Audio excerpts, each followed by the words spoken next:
Hello प्यारे बच्चों, आप देख रहे हैं अपना बेहद पसंदीदा YouTube channel super science zone. तो मैं हूँ रतिकांत द्विवेदी। आज आप सबको हम जो पढ़ाने वाले हैं, आइए सबसे पहले उसकी ही बात कर लेते हैं। तो देखिए, हमने आपसे बोला था कि आज हम आपकी क्लास रिकॉर्ड क्लास आपको देंगे। और भी आज हम लोगों को जो पेपर होने वाला, एक पेपर बच्चों आपका संडे को हो चुका है, 13 तारीख को अभी था। अब एक पेपर आपका 20 तारीख को है। तो जो पेपर आपका होने वाला है ये अतुल माहेश्वरी स्कॉलरशिप टेस्ट वाला, इसकी आइए हम लोग पढ़ते हैं। आज हम लोगों की थोड़ा सा बड़ी क्लास होगी, एक डेढ़ घंटे क्लास होगी, लेकिन बहुत ही अच्छी क्लास होगी। आपको क्लास में बहुत मजा आएगा।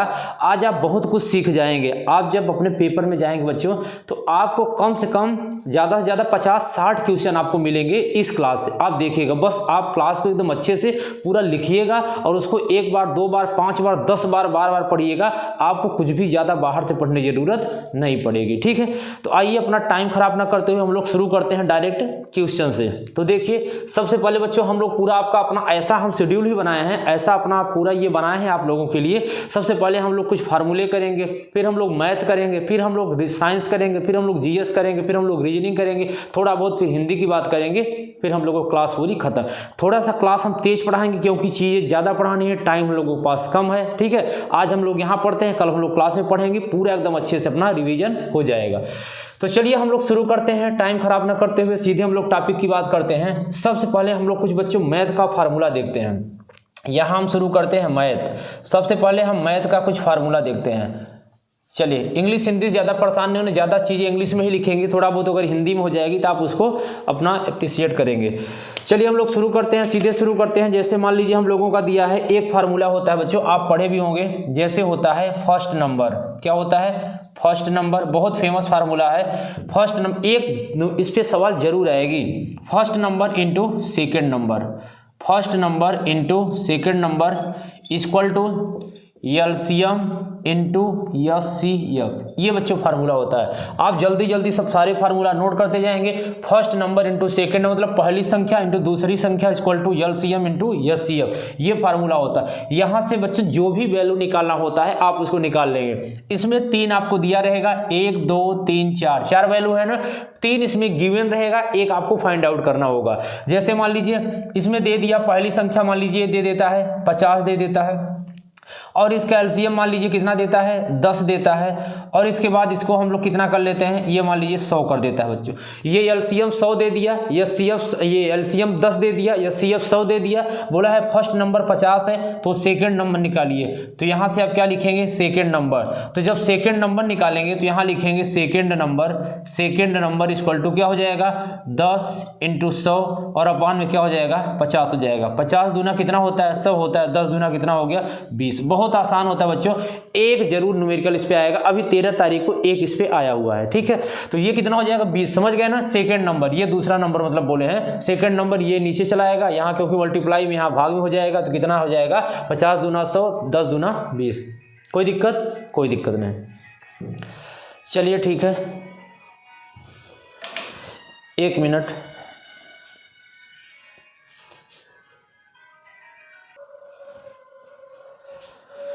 आइए हम लोग बात करते हैं आगे, ठीक है। चलिए, ये समझ गए ना दूसरा फार्मूला। जल्दी जल्दी आप नोट करते चलेंगे, बहुत महत्वपूर्ण है। ये पहला हो गया, जल्दी जल्दी आप सब कॉपी में नोट करते चलेंगे। इसको टाइम नहीं दिया जाएगा क्योंकि आज हम लोगों को बहुत सारी चीज़ें कवर करना है। दूसरा एक होता है मीन प्रोपोर्शनल, लिखेंगे यहाँ पे दूसरा मीन प्रोपोर्शनल। चलिए हम इसको शुरू करते हैं। मीन प्रोपोर्शनल,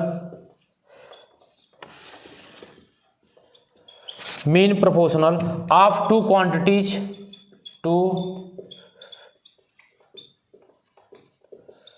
क्वांटिटीज ऑफ क्या हो जाएगा, A into B, A and B. ये A and B, mean proportional of two quantities of A and B. तो इसमें 2 क्वांटिटीज हमको निकालना पड़ेगा, उसका फार्मूला आपको दिखाते हैं। तो mean proportional of 2 quantity, 2 quantity दिया रहेगा ए एंड बी, उसका आपको मीन प्रोपोर्शनल निकालना होगा। ये कैपिटल कर लीजिए, इस मान से कोई फर्क नहीं पड़ता। तो निकालना होगा तो क्या हो जाएगा, इसका हो जाएगा ए इंटू बी, ये हो जाएगा। बहुत इंपॉर्टेंट फार्मूला है, आया हुआ है, बहुत महत्वपूर्ण है। तो इसका क्या हो जाएगा, ए इंटू बी। जब 2 दिया रहेगा, 2 अगर आपके क्वांटिटीज दी रहेंगी, उसमें बोलेगा मीन प्रोपोर्शनल बताइए, तो क्या हो जाएगा, a into B under root A into B. अभी हम लोग इसके न्यूमेरिकल जस्ट देखेंगे, ठीक है। चलिए यहाँ से शुरू करते हैं। अगला लिखेंगे, अगला बोलेगा जैसे बोलेगा ये दो फार्मूला हो गया, तीसरा फार्मूला बोलेगा फर्स्ट नेचुरल नंबर, या यहाँ एन कर लीजिए, first n natural number of sum average. ये सेंटेंस में मत जाइएगा, बस चीज़ों को देखिएगा हम क्या बताना चाहते हैं। ये सब फार्मूला भी बता रहे हैं जिस पर डायरेक्ट क्वेश्चन आएंगे। First n natural number of sum average, जिसका फार्मूला n+1 हो जाता है। नंबर का एवरेज कितना हो जाएगा, n+1/2 हो जाता है। बड़ा महत्वपूर्ण फार्मूला है। जैसे 1 से 10 तक बोल देगा, जैसे 1 से 9 तक होता है ना नेचुरल नंबर, 9 तक तो बोल देगा उसका आप क्या एवरेज निकालिए। तो क्या कर देंगे, यहाँ डायरेक्ट 9 रख देंगे। 9+1/2 इक्वल टू क्या हो जाएगा, 10/2 बराबर कितना हो जाएगा बच्चों, 5 हो जाएगा। ये आपका आंसर आ जाएगा। इस डायरेक्ट फार्मूले पूछा गया क्वेश्चन है, ये हो गया। आगे चलेंगे, इसके बाद फर्स्ट इंटीजर या होल नंबर, इतना नोट कर लिए, नीचे लिखेंगे first integer or whole number of average. यहाँ बच्चों हो जाएगा n-1/2। ये देखिएगा, जब इंटीजर नंबर पूछेगा या होल नंबर पूछेगा, इंटीजर या होल नंबर मतलब क्या होता है, जैसे हमारी जो पूर्णांक संख्याएं हैं, जैसे होल नंबर 0 होता है और नेचुरल नंबर 1 से शुरू होता है, होल नंबर 0 से, 0 1 2 3 4 5 ये हमारा होल नंबर हो गया। नेचुरल नंबर 1 2 3 4 मतलब उसमें 0 नहीं आता। जो सभी होल नंबर होते हैं उसमें नेचुरल नंबर इंक्लूड होते हैं, लेकिन नेचुरल नंबर में होल नंबर क्योंकि 0 से शुरू होता है, नेचुरल नंबर 1 से शुरू होता है। तो ये हमारा जब पूछेगा first integers or whole number average, उसका n-1/2, और जब पूछेगा नेचुरल नंबर या क्या हो जाएगा एवरेज, n+1। तो नेचुरल नंबर के एवरेज n+1/2, और जब इंटीजर्स आर होल नंबर का पूछेगा एवरेज तो n-1/2। दोनों फार्मूले पूछेंगे गए हैं, इसको आप अच्छे से याद रखेंगे। ठीक है, आगे चलते हैं। आइए, इसके बाद बड़ा सिंपल सा फार्मूला है, एक बड़ा फेमस फार्मूला है जिसको हम कराने जा रहे हैं। ये मीन वाला जरूर ध्यान रखिएगा, अभी हम इसके न्यूमेरिकल भी करेंगे जो अपने टॉपिक पर आएंगे। पूछा गया है सिंपल इंटरेस्ट, बड़ा आसान है। Simple interest SI = P × R × T, P × T R × T upon 100, SI पूछा गया है। लेकिन यहाँ पे एक फार्मूला और आता है, क्या आता है, सिंपल इंटरेस्ट। ये हम लोग एक हो गया ना, SI = PRT अपॉन 100, एक फार्मूला हो जाएगा। लेकिन बच्चों यहीं से अगर आपका इसको रफ कर देते हैं, आप लिखते चलेंगे मेरे साथ साथ।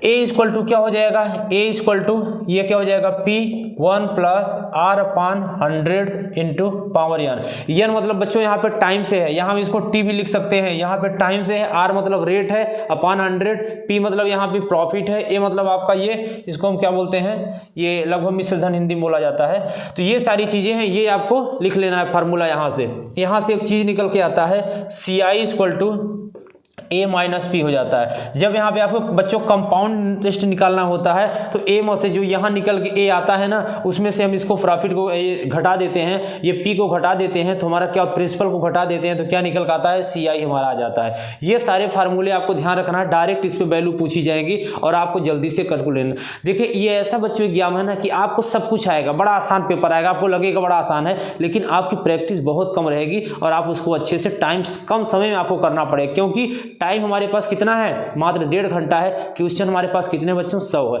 तो 100 क्वेश्चन को 1.5 घंटे में आपको अटेम्प्ट करना है, इसलिए आपकी स्पीड प्रैक्टिस ज़्यादा होना चाहिए। चीज़ें बहुत आसान आएंगी, बस आपको टाइम मैनेजमेंट करके आप उसको आसानी से कर ले जाइए, तब आप जाके उसमें क्वालिफाई हो जाएंगे। ठीक है, ये हमारा हो गया। आइए हम लोग आगे चलते हैं। एक क्वेश्चन यहाँ से बच्चों डिफरेंस में पूछा जाता है कि जब दोनों का डिफरेंस मतलब SI एंड CI का डिफरेंस दिया रहेगा, तो यहाँ लिखेंगे डिफरेंस। ये पूछा गया है, बहुत ज़्यादा जगह पूछा गया है। डिफरेंस = PR² अपॉन 100 का स्क्वायर। जैसे हमने आज बताया भी था, डिफरेंस एक न्यूमेरिकल इस पे कराते हैं। पूछा गया है डिफरेंस 10 हो जाएगा और P आपको निकालना है। R की वैल्यू शायद 10 दिया है, 10% रेट दिया रहेगा, 10 का स्क्वायर अपॉन 100 का जगह क्या लिख देंगे, 2 बार 100 लिख देंगे। इधर हम इसको सॉल्व करते हैं। 10 = P, 10 का स्क्वायर 100 हो जाएगा और बटे यहाँ कितना 100 × 100 हो जाएगा। ये 100 से 100 कट जाएगा, इधर जब मल्टीप्लाई इसका कर लेंगे तो P बराबर बच्चों कितना हो जाएगा, ये P बराबर 1000 रुपये हो जाएगा। ऐसे क्वेश्चन पूछा जाता है, ये क्वेश्चन पूछा गया है, ठीक है ना, तो ये आप इसको नोट कर लेंगे, ऐसे क्वेश्चन पूछे जाते हैं। चलिए हम लोग मैथ में यहाँ तक पहुँच चुके हैं। एक क्वेश्चन बड़ा महत्वपूर्ण, मैथ इतना हो गया ना, आगे चले। चलिए इसको जल्दी जल्दी आप सब लिखते चलेंगे एकदम, नहीं अगर आप समझ पाएंगे तो एक बार पीछे करके देखिएगा, आपको 2 बार 3 बार जितना हो सके आप वीडियो को एकदम अच्छे से देख लीजिएगा ताकि आपका छूट ना पाए। इसी को आपको बाहर से कुछ नहीं पढ़ना है, ठीक है, एक दिन बचा है, कुछ नहीं पढ़ना, बस इसी को वीडियो को आप बार बार देख लीजिएगा। बहुत कुछ आज हम पढ़ा देंगे, जितना आज जब तक ये क्लास खत्म नहीं होगी, कितना भी 1 घंटे 1.5 घंटे 2 घंटे हो जाए, लेकिन हम लोग पूरा क्लास को देखेंगे एकदम अच्छे से। चलिए आप लोग एकदम शांति से देखेंगे। अगला क्वेश्चन बच्चों दिया है 2/3, 8/9 और इसके बाद 64/81, फिर दिया है 10, ये कितना दिया है 10/27। इसका बोला है HCF निकालिए। बड़ा आसान सा है, देखिए जब कभी अगर HCF निकालो को बोला जाए बड़ा सिंपल होता है। अगर HCF पूछा जाए, HCF निकालो, तो ऊपर वाले का जो आपका न्यूमरेटर में दिया है, न्यूमरेटर अपॉन डिनोमिनेटर, तो जो न्यूमरेटर में दिया होगा उसे हम उसका HCF ले लेंगे बच्चों, और जो न्यूमरेटर में डिनोमिनेटर में दिया रहेगा उसका LCM ले लेंगे। तो लिख लेंगे ऊपर का मतलब ये न्यूमरेटर, इसको लिखेंगे, ऊपर का क्या करेंगे, ऊपर वाले का क्या ले लेंगे, HCF ले लेंगे।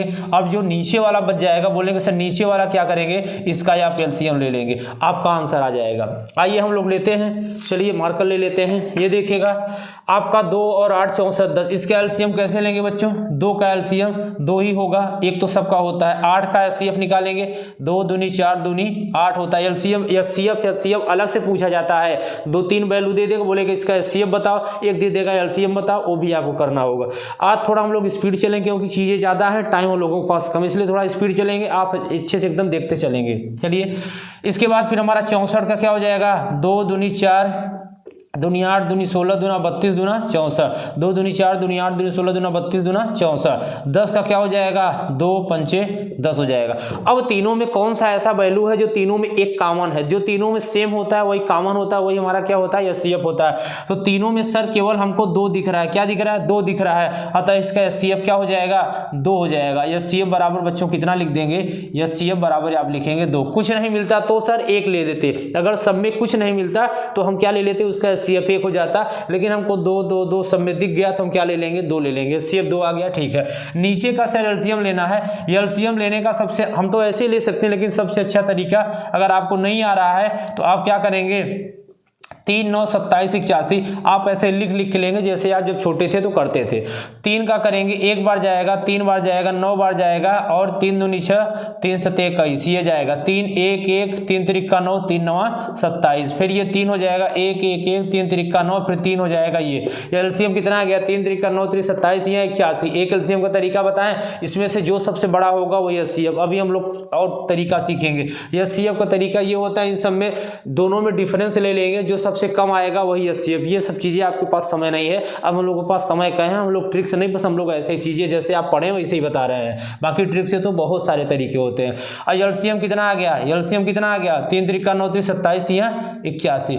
अब इसका HCF बच्चों पूछा गया था, तो HCF क्या हो जाएगा, HCF इसका 2 हो जाएगा, इसका HCF कितना हो जाएगा, 2 हो जाएगा। चलिए ठीक है, अब हम लोग आगे चलते हैं, बड़ा इंपॉर्टेंट है अगला वाला, नोट कर लिया ना, ठीक है।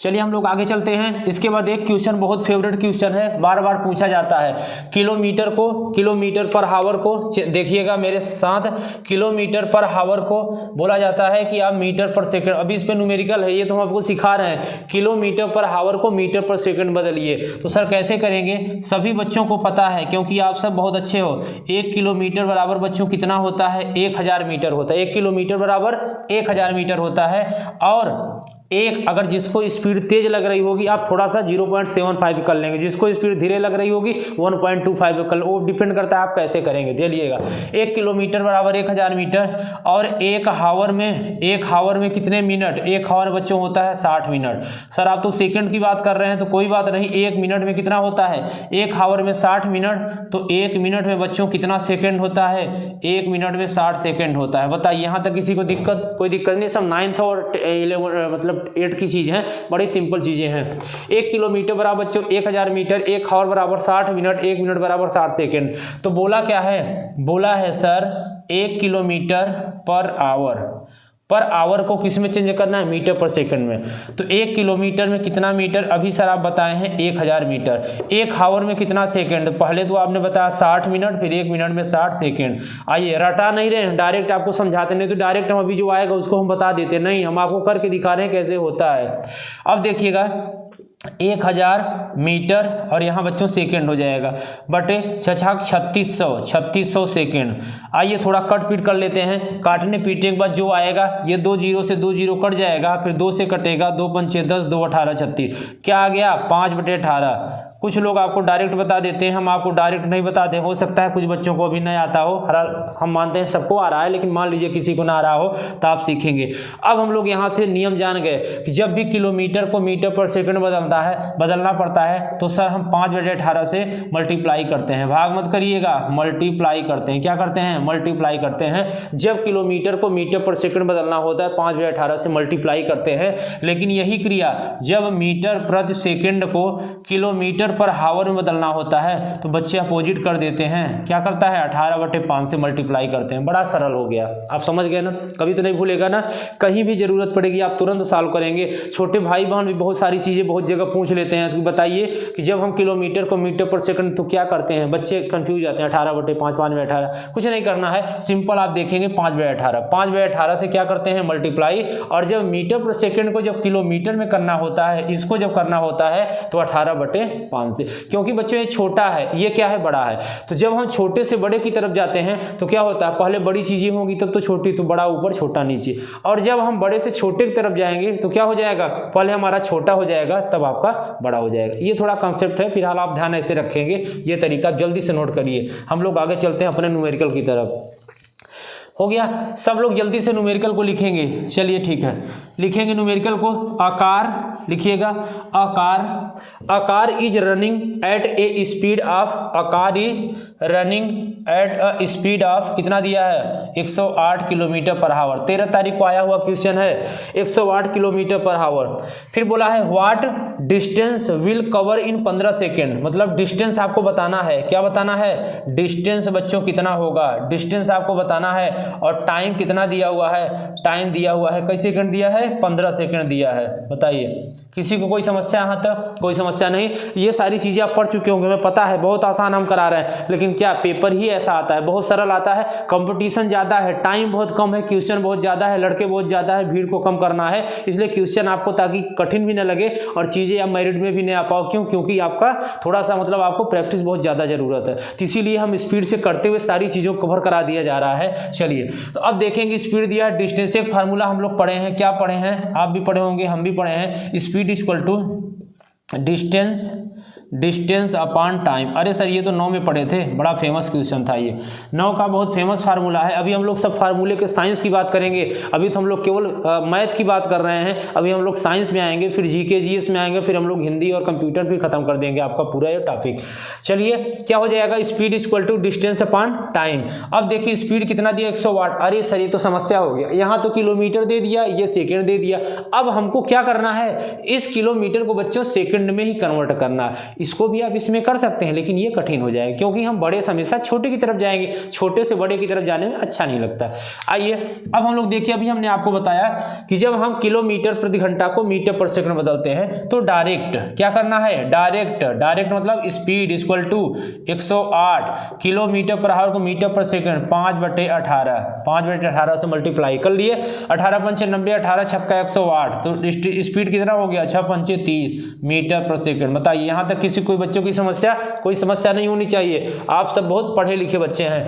तो यस इक्वल टू कितना हो गया 30 मीटर प्रति सेकंड। डायरेक्ट उठा के हम रख देंगे, स्पीड की वैल्यू क्या रख देंगे 30, डिस्टेंस पूछा है, टाइम कितना दिया है 15 सेकंड, डी बराबर क्या निकाल लेंगे 15 × 45, 450 मीटर। किसी को कोई समस्या 1% भी समस्या नहीं होनी चाहिए। चलिए 450 मीटर, कोई समस्या नहीं, आगे चलते हैं। बस आप देखते चलिए कैसे कैसे क्वेश्चन आते हैं, आप इन सारे फार्मूले पे अपने से बच्चों बनाकर आप क्वेश्चन करिएगा, ठीक है ना। चलिए थोड़ा सा पानी पी लिया जाए।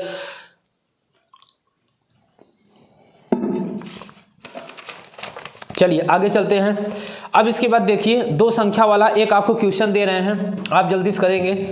जो भी हम लोग पढ़े थे कि 1 नंबर और 2 नंबर 3 नंबर वही लस इंटू मस आया हुआ क्वेश्चन है, दे रहे हैं आप जल्दी से करिए। चलिए नोट करिए, जो आपका फर्स्ट नंबर दिया है मतलब एचसीएफ जो दिया हुआ है, एचसीएफ दिया है 119। आप करेंगे इसको हम बताएंगे नहीं, एलसीएम दिया हुआ है, एलसीएम दिया है 11781। और आपका जो फर्स्ट नंबर दिया है यहाँ बोला है फर्स्ट नंबर कितना दिया हुआ है, फर्स्ट नंबर दिया है 1071। ठीक है, ये आपको सेकंड नंबर ज्ञात करना है, सेकंड नंबर क्या करना है आपको फाइंड आउट करना है। जल्दी से बताइएगा, आप फार्मूला वही लगाएंगे, फर्स्ट इंटू सेकेंड बराबर एलसीएम इंटू एचसीएफ। जल्दी से इसको करेंगे, फर्स्ट नंबर कितना दिया है 1071 इंटू सेकेंड आपको निकालना है, एलसीएम बच्चों दिया है 11781, एचसीएफ दिया है 119।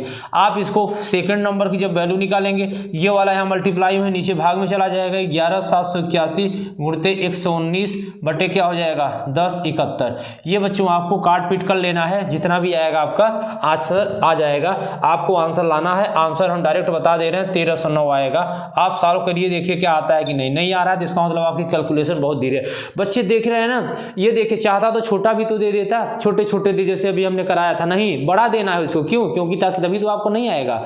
कैलकुलेशन ही मेन है, क्योंकि जब आप बच्चों मोबाइल में भी देखते हैं वीडियो वगैरह तो आप तुरंत उसको आगे बढ़ा देते हैं, स्किप कर देते हैं, कैलकुलेशन आपकी कमजोर होती जा रही है। तो आपको आज के समय जनरेशन में चीज़ें बहुत सिंपल हैं, बस आपकी कैलकुलेशन जिसका तेज होगा उसका सिलेक्शन हो जाएगा, जिनका कैलकुलेशन स्लो होगा वो मेरिट से नीचे रह जाएंगे। तो आपको ये सब चीज़ें अपने से करना पड़ेगा, अच्छे से करिएगा। चलिए आपको होमवर्क इतना उत्तर बता दिया, आपको इतना लाना है। आगे चलते हैं, बहुत समझ में आ गया ना? ठीक है, आइए आगे चलते हैं। नोट कर लिए होंगे आप अगला टॉपिक। इसमें फिर हम लोग देते हैं एक काम और समय वाला भी आता है। एक काम बोलेगा 4 आदमी एक काम को, 4 मैन लिखेंगे, 4 मैन एक काम को कई दिन में करते हैं, 3 दिन में पूरा करते हैं। कितने दिन में? 3 दिन में।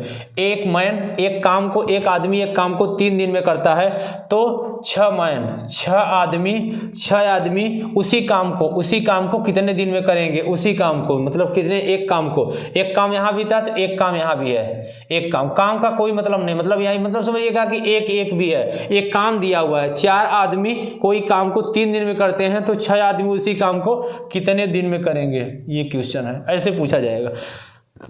बहुत मैन मतलब क्या हो जाएगा? यम हो जाएगा, दिन मतलब डी हो जाता है, m1 d1 बराबर फार्मूला होता है m2 इंटू d2। ये आप नोट करेंगे जल्दी से। जब भी कभी बच्चों ऐसा क्वेश्चन आएगा, 3 वैल्यू दिया रहेगा, एक आपको निकालना होगा। इसका मतलब m1 का मान कितना दिया है? m1 का मान 4 दिया है, और d1 का मान कितना दिया बच्चों? 3 दिया है, m2 का मान 6 दिया है, d2 आपको फाइंड आउट करना है। बताइए कोई कठिन है? बहुत सरल है, बस ये फार्मूला अगर नहीं पता होगा तो नहीं कर पाएंगे, ये अगर पता होगा तो आप कर लेंगे। m1 काट देंगे, 3 दूनी 6, 2 दूनी 4। ये देखिए d2 का मान बच्चों कितना आ गया? d2 बराबर 2 दिन। कितना हो जाएगा? 2 दिन। चलिए 2 दिन हो गया। अब आप सोच रहे होंगे ऐसे सर दिन लिख रहे हैं, डे लिख लीजिए, कोई दिक्कत नहीं है, हम समझ रहे हैं, आप भी समझ रहे हैं। चलिए d2 बराबर कितना? तो बताइए, समझ गए? कभी भी दे देगा, कुछ भी दे देगा, d1 d2 कुछ भी, 3 दिया रहेगा, एक आपको फाइंड आउट करना होगा। m1 d1 बराबर m2 d2 mdh, ठीक है ना वाला mdh मसाला जो आता है, ये md बराबर h दे देगा, मतलब घंटे भी दे देगा तो वहाँ mdh लग जाता है, लेकिन यहाँ 2 ही दिया है। ठीक है, आगे चलें। कोई समस्या यहाँ तक? कोई समस्या नहीं। अब देखिए जो हम बोले थे अभी वो वाला फार्मूला आ गया है, नोट कर लिए? चलिए नोट करते चलेंगे मेरे साथ आप लोग, ये नहीं बस ऐसे ही देखते चलेंगे, ठीक है? इस आप ही लोगों के लिए ये मेहनत की जा रही है। 16 और ये इसका 25 का क्या निकालना है? इसका निकालना है मीन प्रोपोर्शनल निकालना है, मीन प्रोपोर्शनल क्वांटिटी 16:25। ये मीन जो भी फार्मूला बताया था, mean proportional quantities, proportional EL हो जाएगा, क्वांटिटी मीन प्रोपोर्शनल क्वांटिटीज हो जाएगा 16-25। कभी हमने क्या बताया था? ये A है, ये क्या है? B है। बच्चों क्या बताया था? जब मीन प्रोपोर्शनल निकालना होता है तो √A इंटू B। अब देखिएगा √A का मान 16, B का मान 25। देखिए कितना आसान है, बाहर निकलेगा 4, ये बाहर निकलेगा 5, 5 चौक 20। ये देखिए 20 आंसर, बताइए किसी कोई समस्या? ऐसे ही बच्चों बहुत सिंपल क्वेश्चन आपके आते हैं, ये चीज़ें अब आपको थोड़ी सी पता होनी चाहिए। ये मतलब पेपर से ना ऑब्जेक्टिव क्वेश्चन है ना, इसमें बड़े बोर्ड जैसा नहीं देगा, इसका पैटर्न ही अपना अलग होता है, चीज़ें बहुत आसान होती हैं। थोड़ा बस आपको ये सब फार्मूले अगर पता है, अगर कोई आपने कहीं अगर बता दिया है तो आप एकदम आसानी से रखें। अब ऐसा दे दिया आप सोचेंगे यार मीन प्रोपोर्शनल क्वांटिटी हमने तो कभी सुना ही नहीं है, क्योंकि हो सकता है आपके 9th-10th में नहीं है, ये तो शायद नहीं है। तो अब आप ये चीज़ें थोड़ा सा हट के हैं, थोड़ा सा डिफरेंट है, तो ये जिसको पता होगा फार्मूला रखेगा तुरंत 20 उत्तर। अब ऐसे तो 20 आप सोचते रहोगे कभी नहीं कर पाओगे, 20 कहाँ से 20 आएगा, ये सब चीज़ें हैं। तो नोट कर लिए ना, ये महत्वपूर्ण पूछा गया इसीलिए सब करा रहे हैं, सब आपके लिए आज लाए हुए हैं। एक क्वेश्चन आपको देते हैं, नोट कर लिए, चलिए ठीक है। एक क्वेश्चन आपको देते हैं, करिएगा, देखते हैं आप कितना कर पाते हैं। बोला है √2, ये रेशियो दिया है 1 + √3, जल्दी से आप करेंगे, ये हो जाएगा √6 × x बोला है ना, हाँ। तो x का मान बताइए, ये देखिएगा x का वैल्यू ऑफ x। चलिए, नहीं तो कुछ लोग कहेंगे सर हिंदी में लिख रहे हैं, हिंदी इंग्लिश से देखिए यहाँ कोई फर्क नहीं है, ये सारी चीज़ें सब एकदम सिंपल, आप हिंदी भी समझ रहे इंग्लिश भी, ऐसा ना तो हिंदी बता रहे हैं तो कोई इंग्लिश बता रहे हैं। देखिए वैल्यू ऑफ x, अब क्या करना है, एक जब यहाँ ये वाला क्वेश्चन मिलता है तो आपको क्या करना है, इसको इससे आप पढ़े भी होंगे, ये प्रोपोर्शनल, ठीक है ना, ये ऐसे हो जाएगा। तो √ का मल्टीप्लाई इससे करेंगे और ये वाला इससे कर लेंगे। चलिए, तो हम लोग √2 का x में करते हैं बच्चों, √2 का इसका मल्टीप्लाई इसमें और इसका मल्टीप्लाई इसमें, मतलब जो फर्स्ट होता है, फर्स्ट, सेकेंड और थर्ड और क्या होता है, फोर्थ। तो पहला जो होता है चौथे के साथ जाता है, दूसरा जो होता है मतलब आपस में मिल जाते हैं, ये वाला दोनों मिल जाते हैं। तो इसका गुणा इसमें हो जाएगा, दूसरा तीसरा गुणा आपस में हो जाएगा। तो करिए, √2 का गुणा x में होगा, ये हो जाएगा, और बराबर इसका गुणा इसमें कर लेते हैं। तो ये हम लिख देते हैं √6 और प्लस 1 + √3 हो जाता है। तो यहाँ देखिए करेंगे √2x = √6 में √6 और प्लस यहाँ 6 × 18 हो जाएगा। अब √2x बराबर, बाहर x है ध्यान रखिएगा, इसमें ना लगा दीजिएगा, बराबर क्या हो जाएगा, √6 प्लस 3 × 9 = 18, 3 √2 हो जाएगा। बताइए कोई समस्या आता है? कोई समस्या नहीं। अब क्या करना है, √2 से डिवाइड कर देना, यही थोड़ा सा समझने वाली बात थी यहाँ पे। रूट वाले में क्वेश्चन थोड़ा सा बच्चे पता नहीं क्यों डरते हैं, इसीलिए हमने रूट का भी करा, ये भी आया हुआ क्वेश्चन है 2019-20 में। तो ये देखिए √2 से क्या करने पर, डिवाइड करने पर, दोनों तरफ both side √2 divide, both side √2 से डिवाइड करने पर, ये डिवाइडेड, ठीक है ना, डिवाइड करने पर √2x / √2 हो जाएगा, इक्वल टू √6 / 2 हो जाएगा, ये √2 हो जाएगा, और यहाँ प्लस क्या बचा, 3√2/2 हो जाएगा, √2 से √2 कट गया। अब ये कितना हो गया, यहाँ बचेगा √3 और ये √2 से √2 कट गया, तो x = कितना बचा, √3 + 3 बचा। ये देखिए, ये आपके ऑप्शन में मिल जाएगा। √3 - 3 भी था, √3 + 3 था, और ऐसे 4 ऑप्शन आपको मिल जाएंगे। ये ऑप्शन आप सही करके आएंगे, ये तरीका आप एक सीख लीजिए। ऐसे ही बच्चों सिंप्लीफिकेशन के क्वेश्चन आते हुए हैं, वैल्यू ऑफ x, ये आपको निकालना है, ठीक है। बताइए यहाँ तक किसी कोई समस्या? उम्मीद है शायद किसी को कोई समस्या नहीं होगी। हम लोग आगे चलते हैं। अब ये देखिए, एक क्वेश्चन बहुत अच्छा सा आया हुआ है, आपको दिखाते हैं, रफ करें इसको, चलिए ठीक है। कुछ बच्चे बोलेंगे सर आज बहुत स्पीड में पढ़ा रहे हैं। देखिए स्पीड में पढ़ाना थोड़ा सा मजबूरी है, नहीं तो कोई दिक्कत नहीं, हम आराम से कराते, 5 ही सवाल हो पाएगा, लेकिन उससे आपका कोई फायदा नहीं होगा बच्चों। आप स्पीड धीरे करके देख सकते हैं, मोबाइल में सारी चीज़ें हैं, इसलिए हम थोड़ा स्पीड पढ़ाएंगे तो बहुत सारी ज़्यादा, मतलब कम समय में ज़्यादा चीज़ें हम कवर कर सकते हैं, ठीक है। तो चलिए आप लोग एकदम अच्छे से देखिएगा, मत समझिएगा कि बस आप ऑनलाइन, मतलब एकदम अच्छे से ही आप सब देखेंगे। चलिए बोला है, देखिए किसी रिजल्टेंट का एवरेज 30 दिया है। आइए इसको छोड़ते हैं, आगे हम लोग चलते हैं। स्पीड तो हो गया, चलिए एक क्वेश्चन दिया है, ये आप सॉल्व करिएगा, सिंप्लीफिकेशन का ये, × 6.4 = 8, 6.4 नहीं माइनस दिया है, ये माइनस में कितना दिया है, 18.95, ये बच्चों आपको निकालना है। चलिए जल्दी से इस क्वेश्चन को आप लोग करेंगे, दोनों को मल्टीप्लाई करेंगे, ये आएगा 78.4 माइनस 18.95 बराबर ये। आप इसको घटाएंगे, दोनों को घटाएंगे तो कितना आएगा, 59.45। क्या घटाने पर आपका आया, मेरे साथ आपका आया तो ठीक है, नहीं आया इसका मतलब आपकी स्पीड धीरे है। आपको स्पीड बढ़ाना है, देख रहे हैं ना, कोई क्वेश्चन आज हम क्लास में भी कुछ क्वेश्चन कराए थे, कितने आसान थे ना, लेकिन बस वही था, टाइम आपका लग रहा था। टाइम नहीं लगना चाहिए, कम समय में ज़्यादा क्वेश्चन आपको करना है, क्योंकि टाइम 1.5 घंटे है और क्वेश्चन क्या है, 100 है। ये सब आपको ध्यान में रख के चलना है।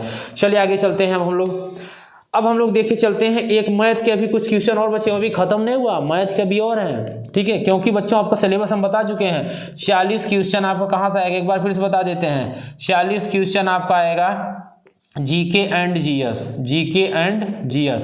फिर 40 क्वेश्चन आएगा आपका, 40 क्वेश्चन ये छोड़िए। फिर आएगा यहाँ से रीजनिंग और प्लस मैथ और प्लस साइंस। ये हाँ साइंस 9 10 का सब एक ही पेपर हो रहेगा, मैथ साइंस और रीजनिंग। फिर इसके बाद 10 क्वेश्चन आपका बच्चों आएगा, 10 क्वेश्चन हिंदी, बता दे रहे हैं फिर से 10 क्वेश्चन हिंदी।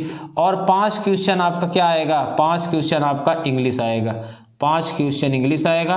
और 5 क्वेश्चन आपका क्या आएगा, 5 क्वेश्चन आपका कंप्यूटर आएगा। ये भी वही बाइट वाइट कंप्यूटर को खोज किसने किया, 1 बाइट में कितने वो होते हैं, यही सारी चीज़ें पूछा जाता है बस। तो 40 40 80 10 90 90 10 100, ये 100 क्वेश्चन आएंगे, 1.5 घंटे समय रहेगा। ज़्यादा समय इसमें देखे बहुत लगेगा, 10 से 15 मिनट लगता है। और इसमें हिंदी में भी 5 मिनट लगता है, बस इसमें भी 5 मिनट आएगा तो लगेगा, इसमें भी 5 मिनट लगेगा। तो 5 तिहाई 15, 15 5 20 10 30 मिनट इसमें लग गया। 1 घंटे आपको इसमें मिलेगा अच्छे से। रीजनिंग मैथ साइंस में 1 घंटे में 40 क्वेश्चन आराम से हो जाते हैं। आधे घंटे हम लोग आधे घंटे में 30 क्वेश्चन करते हैं, मतलब 20-25 मिनट में 30 क्वेश्चन। तो आप 40 क्वेश्चन बच्चों आराम से कर सकते हैं, टाइम आराम है। लेकिन बस वही प्रैक्टिस आपकी होनी चाहिए तभी, नहीं तो बच्चा चला 10 ठो मैथ 10 ठो रीजनिंग मिल गया तो आप उसी को करते रह गए 1 घंटे। अगर जो कभी नहीं देखा है, कभी नहीं पढ़ा है, तो सब सामने पहली बार मिलेगा तो दिक्कत होगी ना, बाकी चीज़ें आप पढ़े रहेंगे। आगे चलें, चलिए ठीक है।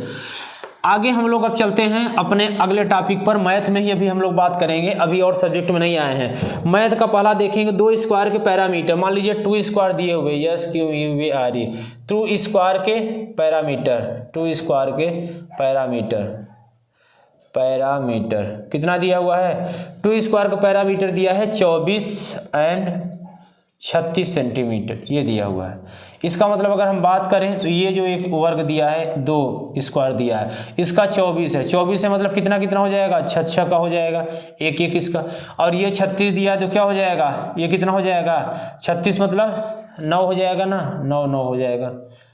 हाँ ठीक है, चलिए ये आपका हो गया। 36 दिया है, 32 दिया है यार, कोई बात नहीं, 36 32 एक ही बात है, चलिए डायरेक्ट लिख देते हैं। ये 32 दिया है तो कितना हो जाएगा बच्चों, 8 8 हो जाएगा, 8 ये 8 है, 8 ये 8 है, ये हो गया 32। ठीक है, ये 6 दिया है, 6 6 24, ये 8 8 दिया है। ठीक है, इसकी एक भुजा। फिर बोला स्क्वायर के एरिया सम इक्वल वाले थर्ड स्क्वायर का पैरामीटर आपको बताना है। देखिए मतलब इस स्क्वायर के एरिया जो दिया है इसमें सम इक्वल वाले, मतलब इसमें जो सम है इसका तीसरा, ये 2 इक्वल है, तीसरा अगर इक्वल हो तो इसका पैरामीटर आपको बताना है। तो इसको पूरा को जोड़ें, कितना हो जाएगा, 24 + 36 बराबर कितना हो जाएगा, 100 हो जाएगा।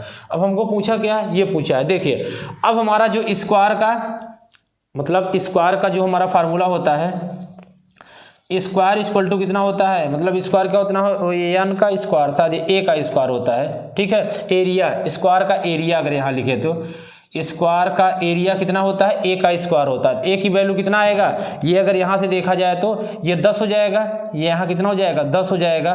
तो ये आपका 100 दिया हुआ है, 100। और ये हमारा कितना a स्क्वायर, तो a कितना हो जाएगा, 10 की स्क्वायर बराबर a स्क्वायर, तो a बराबर कितना हो जाएगा, 10। ये कितना आया, 10, शायद यही वैल्यू आएगा ना। पैरीमीटर बताना है तो पैरीमीटर बताना है तो क्या होता है बच्चों, 4a। स्क्वायर का पैरीमीटर कितना होता है, 4a। तो 4 इंटू a का मान कितना दिया है, 10, तो कितना हो जाएगा, 40 सेंटीमीटर। सेंटीमीटर मीटर जिसमें दिया होगा 40, ये देखिएगा, नोट करिए जल्दी से। ये हमारा इतना दिया था 24 36, तीसरे वाले का बताना था। दोनों को हम जोड़ लें, कितना आया, 100 आया। तो इसका जब हम एरिया निकाल लेंगे तो कितना हो जाएगा, a स्क्वायर, स्क्वायर का एरिया कितना होता है, a स्क्वायर मतलब डायरेक्ट 2a हो जाएगा। तो a स्क्वायर बराबर 100, a बराबर 10 आ गया। पैरीमीटर 4a होता है, तो 4 इंटू a का मान 10, 10 तक 40। बताइए सही है, उत्तर आया है सबका, कोई समस्या नहीं। अब देखिए ये हो गया ना, नोट करिए, चलिए नोट कर लिए, आगे चलिए। अब बच्चों कुछ हम लोग स्क्वायर रूट और क्यूब रूट की बात कर लेते हैं। ये भी क्वेश्चन पूछे गए हैं, सारे टाइप बता देंगे, एक भी कुछ आपका छूटने वाला नहीं है। ठीक है ना, आपका सारे टाइप हो जाएंगे। बोला है स्क्वायर रूट 18,496 का स्क्वायर रूट, आप ऐसे ले सकते हैं, 2 का पेयर बनाएंगे, जो नहीं बनेगा उसको हम लोग, आपको पता होगा, इस विधि से आप निकाल लेंगे। क्यूब रूट पूछा है 4096 का क्यूब रूट, 10 20 तक आपको क्यूब, 20 30 50 तक वर्ग, ये क्यूब रूट और स्क्वायर रूट आपको याद होने चाहिए, क्योंकि आप 10 में पहुंच गए हैं। नहीं याद होगा तो देख लीजिएगा, निकालना सीख लीजिएगा। ये स्क्वायर और क्यूब रूट भी आपके पेपर में पूछा गया है। एक क्वेश्चन और है, एक क्वेश्चन क्या है सर, प्लेस वैल्यू और फेस वैल्यू बताइए। ये भी क्वेश्चन आया है, प्लेस वैल्यू फेस वैल्यू। जैसे क्वेश्चन दिया है 7 6 5 6 7 5, इसमें सेवन का place value and place value and face value बताइए। फेस वैल्यू ये है फेस वैल्यू। तो देखिएगा 7 का प्लेस वैल्यू क्या हो जाएगा, जिस नंबर पे है, यहाँ है 7 तो 7 इसके बाद एक वैल्यू पे है तो 0 1 हो जाएगा। ये आपका प्लेस वैल्यू कितना हो जाएगा, नहीं पता तो देख लीजिए आज। प्लेस वैल्यू कितना हो जाएगा 70 हो जाएगा। 7 जितने बाद 0 होते हैं, जितने वैल्यू के बाद उतना हम 0 लगा देते हैं, तो ये है। अब फेस वैल्यू क्या 6 5 7 ये 6 7 5 कितना हो जाएगा, ये इसमें से कितना घटा देंगे 70। जितना आपका प्लेस वैल्यू होता है उसको हम सब्ट्रैक्ट कर देते हैं। इस फेस वैल्यू पूरा है और इसमें से 70 को हम घटा देंगे। 5 0 और ये 6 5 6 0 5 बताइए सही है। ये आपका वैल्यू आ गया, ये हमारा आ गया फेस वैल्यू। ये फेस वैल्यू आ गया, लिख लेंगे ये फेस वैल्यू है और ये आपका प्लेस वैल्यू कितना है 70। यहाँ तक किसी कोई समस्या? चलिए आगे चलें। चलिए ठीक है आगे चलते हैं। इतना हो गया ना, नोट करते चलेंगे सारी चीज़ें। आप एक कॉपी में एकदम अच्छे से बच्चों लिखते चलेंगे सारी चीज़ें। आप जब पेपर दे के आएंगे तो बताइएगा हमको। जब आप पेपर मिलेगा आप देखिएगा बहुत सारी चीज़ें आपको इसमें आया। आप यही कहेंगे सर आप पढ़ाए तो सब कुछ थे लेकिन हम लोग उसको रिवीजन नहीं कर पाए थे, फिर उसमें आपकी गलती होगी। आगे दिया है 3 नेचुरल नंबर लिखेंगे, क्वेश्चन लिखेंगे THREE 3 नेचुरल नंबर कितना दिया हुआ है, इसका रेशियो दिया है 2:3:4 है, ये है। तो बोला है इफ नंबर मतलब यदि नंबर के स्क्वायर का सम, मतलब इसके नंबर, इफ नंबर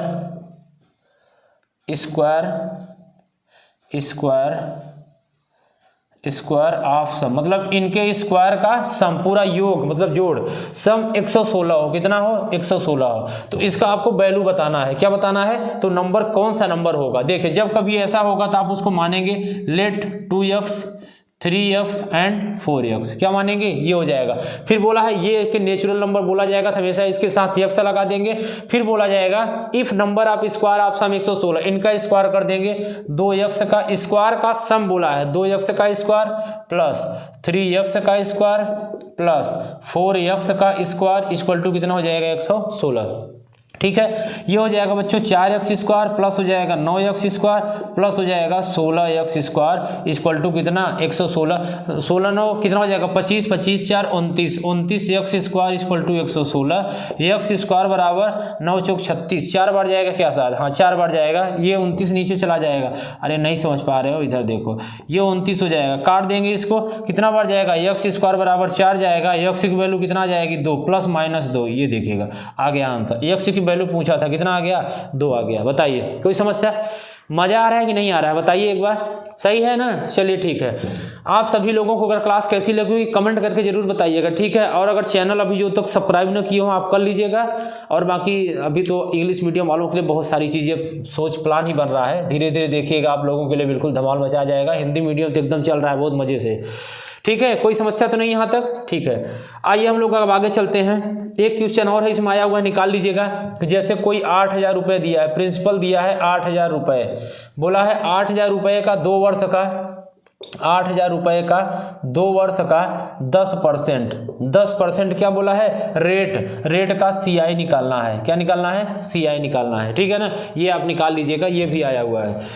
चलिए फिर हम लोग आगे चलते हैं बच्चों। इस प्रकार से आपका मैथ क्या हो जाता है, कंप्लीट हो जाता है। मैथ इससे बाहर आपका नहीं पूछा जाएगा, कर लिए इसको ना, ठीक है। मैथ इससे बाहर नहीं किया जाएगा। बहुत सारा हम एनालिसिस किए, 2 3 4 साल का आपका पेपर देखे, प्रीवियस पेपर देखे, मॉडल पेपर देखे, अभी जो 13 तारीख को पेपर हुआ उसको भी देखे।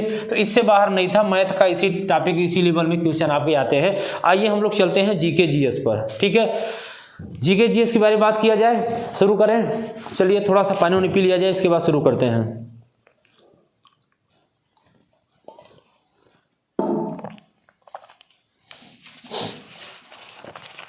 जल्दी जल्दी आप लोग लिखना शुरू करेंगे, हम आपको लिखाना शुरू करेंगे जल्दी जल्दी, ठीक है। तो आइए हम लोग GK GS की बात करते हैं। सबसे पहला जल्दी जल्दी नोट करेंगे, GK GS हिंदी में हम लोग पढ़ेंगे, इंग्लिश में कोई मतलब नहीं है। हिंदी ये इसका इंग्लिश में कोई दिक्कत नहीं, आप सब समझ लेंगे। पहला नंबर है सत्यमेव जयते, सत्यमेव जयते महाकाव्य काव्य कहाँ से लिया गया है, कहाँ से लिया गया है, ये देखिएगा कहाँ से लिया गया है। तो बच्चों एक उपनिषद था जिसको हम लोग बोलते हैं मुंडको उपनिषद, मुंडको उपनिषद, इसको थोड़ा आराम से पढ़ाएंगे। मुंडको उपनिषद इससे लिया गया है। कहाँ से लिया गया है? मुंडको उपनिषद से लिया गया है। क्या? सत्यमेव जयते, पहला क्वेश्चन हुआ। सत्यमेव जयते कहाँ से लिया गया? मुंडको उपनिषद से लिया गया है। ठीक है, दूसरा चले, दूसरा क्वेश्चन लिखेंगे सबसे प्राचीनतम वेद। दूसरा क्वेश्चन लिखेंगे, सब क्वेश्चन ये नोट करते चलेंगे, इसको बार बार पढ़ेंगे।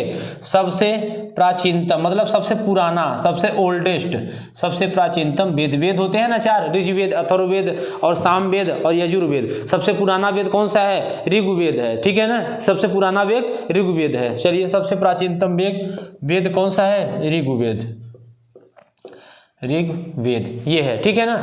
अब इसके बाद अगला क्वेश्चन हम लोग लिखेंगे, तीसरा नंबर है बुद्ध को महापरिनिर्वाण कहाँ प्राप्त हुआ? महापरिनिर्वाण मतलब जहाँ बुद्ध की समाधि हुई, जहाँ बुद्ध समाप्त हुए, जहाँ बुद्ध मतलब बुद्ध ने जहाँ अपने शरीर को त्यागा, जहाँ अपने प्राण को छोड़ दिए। ठीक है, बुद्ध को महापरिनिर्वाण, महापरिनिर्वाण की प्राप्ति कहाँ हुई? एक स्थान सुने होंगे आप, एक स्थान सुने होंगे कुशीनगर, सुने होंगे कुशीनगर, गोरखपुर के पाले या थोड़ा सा ये आपका देवरिया तरफ वही पड़ता है। प्राप्ति कहाँ हुई? कुशीनगर, बड़ा फेमस स्थान है। गौतम बुद्ध वहाँ एक बार मोदी जी जा भी चुके हैं। तो बुद्ध को महापरिनिर्वाण, महापरिनिर्वाण बच्चों होता है कि जहाँ वो मर गए, मतलब मरना तो ये अच्छा नहीं लगता, मतलब जो हमारे वहाँ उनको नहीं कहा जा सकता, तो महापरिनिर्वाण को उनको उपाधि दी गई, उसको मृत्यु से संबंधित है। वहाँ उन्होंने अपने शरीर का क्या कर दिया?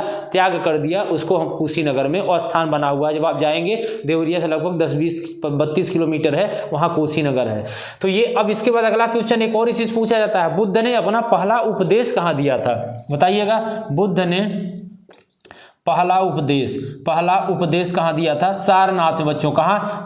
बनारस से लगभग 18-20 किलोमीटर दूरी पर आगे है, या 30 किलोमीटर आगे है सारनाथ। बुद्ध ने पहला उपदेश कहाँ दिया था? वहाँ बहुत सारे अंग्रेज हमेशा इंग्लैंड वाले आते रहते हैं। ठीक है, पर्यटन मतलब वहाँ एक गौतम बुद्ध का स्तूप बना हुआ है, वहाँ लोग उसको मतलब अपना कुछ मानते हैं। तो बुद्ध ने पहला उपदेश कहाँ दिया था? सारनाथ में। कहाँ लिखेंगे? सारनाथ, वहाँ पे स्तंभ बना हुआ है। ये बुद्ध ने पहला उपदेश सारनाथ में। एक बार फिर से रिवीजन करेंगे, सत्यमेव जयते कहाँ से लिया गया है? मुंडको उपनिषद से। मेरे साथ बोलेंगे, सब कुछ याद करते हुए चलेंगे, रटना उठना नहीं है। और सबसे प्राचीनतम वेद ऋग्वेद है, यजुर्वेद नहीं, ऋग्वेद। ठीक है, और इसमें बुद्ध को महापरिनिर्वाण कहाँ प्राप्त हुआ? कुशीनगर में। बुद्ध ने पहला उपदेश कहाँ दिया था? सारनाथ में दिया था। आगे चलिए नोट करते चलिए। फिर बोला था देव नाम प्रिय किसने दिया था? देव नाम प्रिय, ये बहुत सम्राट था। देव नाम प्रिय नाम किसने दिया? ये बहुत महान प्रताप शासक था, सम्राट अशोक। इन्होंने क्या करता था, मतलब आप भी सुने होंगे कहानी, नहीं सुने होंगे तो हम बता दे रहे हैं।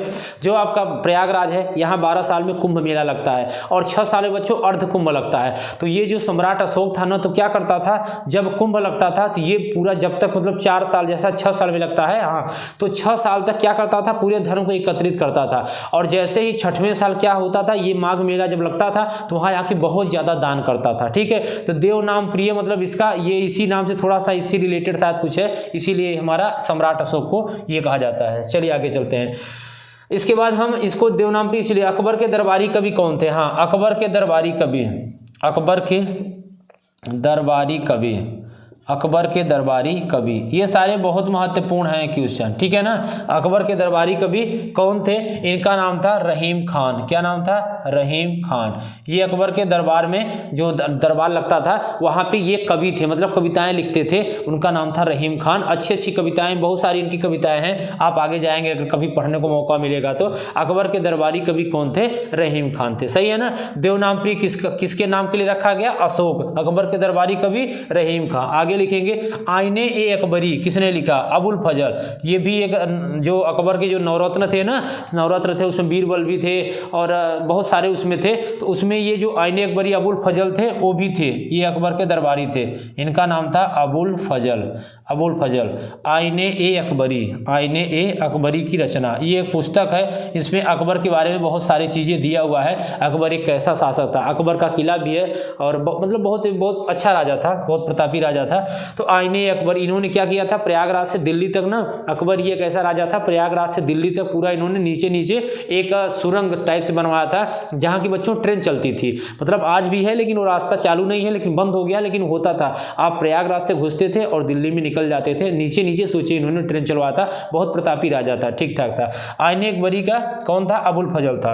आगे चलते हैं, अब हम लोग कुछ युद्ध की बात कर लेते हैं, ठीक है। आइए युद्ध की बात करते हैं। ये इतना चीजें इंपॉर्टेंट थी, आप इसको थोड़ा सा देख लेंगे। सबसे सत्यमेव जयते महाकाव्य कहाँ से लिया गया है, मुंडको उपनिषद से लिया गया है। सबसे प्राचीनतम वेद कौन सा है, ऋग्वेद है। और बुद्ध को महानिर्वाण कहाँ प्राप्त हुआ, कुशीनगर में। बुद्ध ने पहला उपदेश कहाँ दिया बच्चों, सारनाथ में दिया। देवनामपुरी किसका नाम था, अशोक का नाम था। अकबर के दरबारी कवि कौन थे, रहीम खान थे। आईने अकबरी अबुल फजल, इन्होंने रचना की थी, ठीक है। नोट कर लिए होंगे ये सारी चीज़ें। इसमें हिंदी इंग्लिश की कोई दिक्कत नहीं, आराम से आप लिखते चलेंगे। आप भी हिंदी थोड़ा बहुत पढ़े लिखे हैं। चलिए आगे चलें, ठीक है। चलिए अब हम लोग देखिए बात करते हैं कुछ युद्ध के बारे में, मतलब जो आपके युद्ध किस किस सन में हुए। आप भी सुने होंगे प्लासी का युद्ध कब हुआ, पानीपत का युद्ध कब हुआ, चौसा का युद्ध कब हुआ। आज हम लोग कुछ युद्ध के बारे में बात करेंगे। आप शुरू करेंगे सबसे पहले पानीपत का प्रथम युद्ध, ठीक है। इसके सन पूछा गया है, पानीपत का प्रथम, हरियाणा में है पानीपत, पानीपत का प्रथम युद्ध। ये कभी आपको अगर मौका मिले जीएस पढ़ाने को तो हम जरूर पढ़ाएंगे, कोई दिक्कत नहीं, बड़ा आसान सा सब्जेक्ट होता है। पानीपत का प्रथम युद्ध की बात करेंगे। 21 अप्रैल 1526 या 56 में हुआ था, 26 में हुआ था, ठीक है। 56 में दूसरा हुआ था, 21 अप्रैल 1526 में हुआ था। अब इसका हम लोग बात करेंगे द्वितीय युद्ध की। कौन सा युद्ध, द्वितीय युद्ध। ये आपका 56 में हुआ था, 5 नवंबर वाला ये नहीं पूछता है, मेन यही पूछता है, 1556 में हुआ था। अब हम लोग बात करेंगे तृतीय युद्ध की। तो तृतीय युद्ध बच्चों हुआ था 1761 में हुआ था, तृतीय युद्ध ये हुआ था।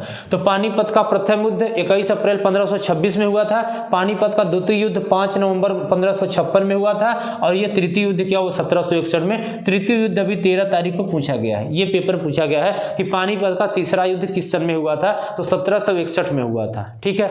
आगे हम लोग चलते हैं प्लासी का युद्ध। कौन सा युद्ध, प्लासी का युद्ध। प्लासी का युद्ध कब हुआ था, प्लासी का युद्ध कब हुआ था बच्चों, प्लासी का युद्ध हुआ था 1757 में। किस सन में हुआ था, 1757। इसको भी ध्यान रखेंगे। बहुत सारे युद्ध हैं, आइए हम लोग कुछ युद्ध की बात और कर लेते हैं। जैसे आपका हल्दी घाटी का युद्ध, हल्दी घाटी, ये हल्दी घाटी का युद्ध ये शायद 1761 में हुआ था क्या, 1761 में। हल्दी घाटी का 1761 में, 1776 में हुआ था, ठीक है। 1761 में तृतीय युद्ध हुआ था। हल्दी घाटी का 1776 में हुआ था।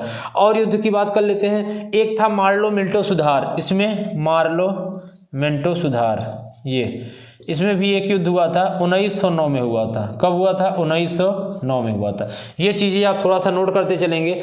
और इसके बाद दांडी मार्च, ये कैबिनेट मिशन है यहाँ, तो दांडी में गांधी इरविन समझौता, ये इंपॉर्टेंट है, गांधी इरविन समझौता। ये बच्चों 1931 में हुआ था, गांधी इरविन समझौता, ये 1931 में हुआ था। उसी समय साथ हमारा गोलमेज सम्मेलन भी हुआ था। हाँ, 3 गोलमेज सम्मेलन हुए थे, प्रथम द्वितीय तृतीय, 1931 32 ये हुए थे। गांधी इरविन समझौता। और क्या, कैबिनेट मिशन।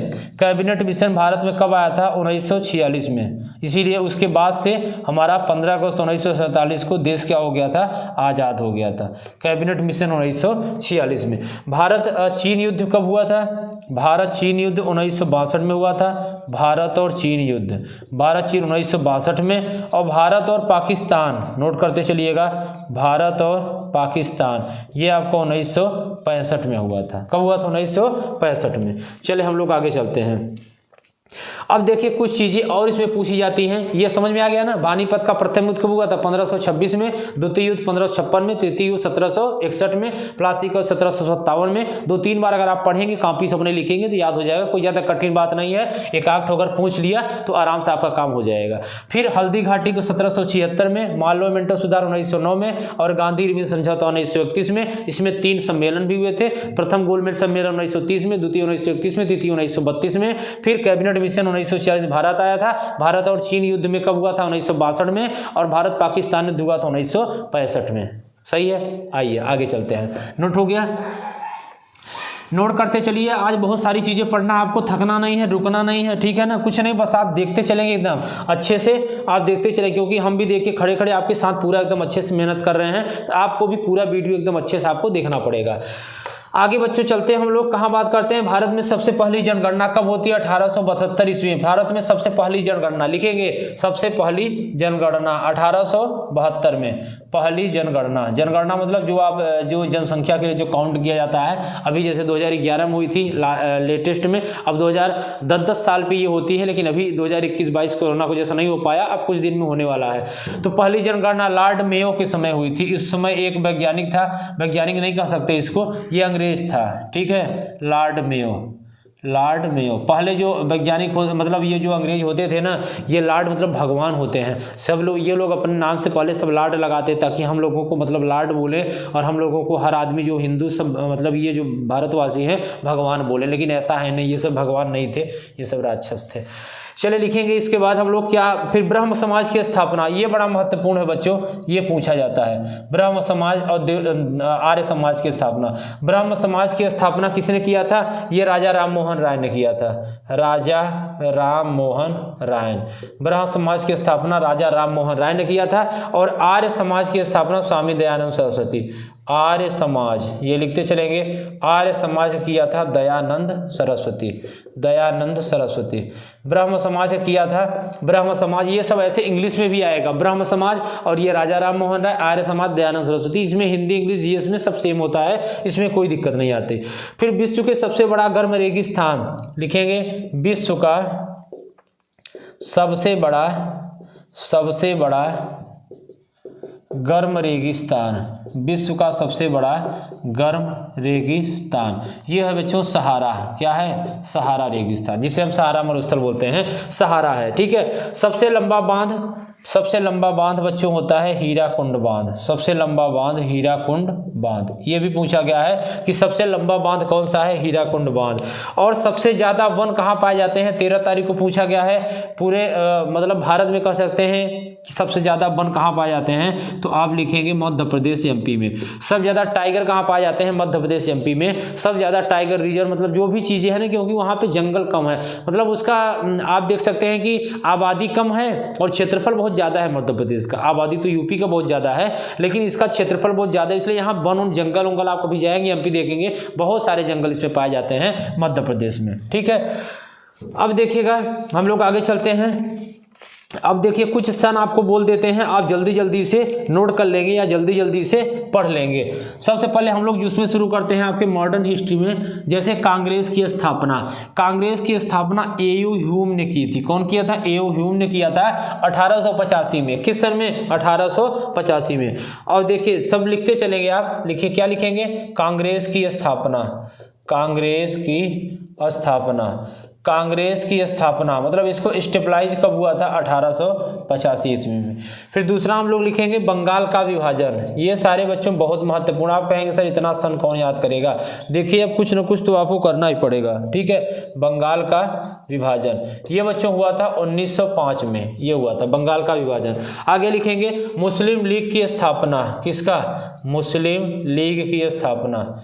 आप नोट करते चलेंगे, कोई बात नहीं। मुस्लिम लीग की स्थापना ये हुआ था 1906 में, ये हुआ था 1906 में। आगे हम लोग लिखेंगे कांग्रेस का विभाजन। ये कांग्रेस का विभाजन, जैसे बंगाल का विभाजन हुआ उसी तरह से बंगाल का विभाजन भी हो गया, ये 1907 में हुआ था, ठीक है ना। जैसे कांग्रेस की स्थापना 1885 में हुई और बंगाल का विभाजन 1905 में हो गया, ऐसे मुस्लिम लीग की स्थापना 1906 में हुई और मुस्लिम लीग का विभाजन मतलब कांग्रेस का विभाजन कब हो गया? 1907 में। ये इसका विभाजन 1907 में हो गया। आगे चलेंगे मार्लो मिंटो सुधार। अभी हम लोग पढ़े थे मार्लो मिंटो सुधार, ये कब हुआ था? मार्लो मिंटो सुधार ये बच्चों हुआ था 1909 में। कब हुआ था? 1909 में मार्लो मिंटो सुधार। अगला आपका टॉपिक है गांधी जी का आगमन। गांधी जी ने कब आया? गांधी जी ने भारत कब आए थे? गांधी जी का आगमन, इसीलिए हम लोग गांधी जी का आगमन कब हुआ था? ये 1915 में हुआ था। कब हुआ था? 1915 में। इसीलिए हम लोग शायद प्रवासी दिवस के रूप में, हाँ, प्रवासी दिवस के रूप में इसे मनाते हैं। बनारस में देखिए इस साल प्रवासी दिवस में हर साल कोई न कोई अतिथि आपके बाहर से आते हैं, ठीक है। अभी कोरोना की वजह से इस साल शायद कैंसिल हो गया था, नहीं आए थे। 9 जनवरी या किसी दिन मनाया जाता है प्रवासी। अभी हम लोग दिवस भी पढ़ेंगे किस दिवस को क्या मनाया जाता है। गांधी जी 1915 में आ गए। जब गांधी जी आए तो उन्होंने एक होम रूल आंदोलन किया, होम रूल लीग आंदोलन किया था, होम रूल लीग। उन्होंने एक आंदोलन किया क्योंकि यहाँ पे अत्याचार उसमें बहुत ज़्यादा थे। फिर इन्होंने एक और किया, चंपारण सत्याग्रह, ठीक है, नमक कानून, चंपारण सत्याग्रह। उन्होंने 1917 में क्या किया? चंपारण सत्याग्रह किया था। कौन? गांधी जी ने किया था। फिर इसके बाद बच्चों क्या किया?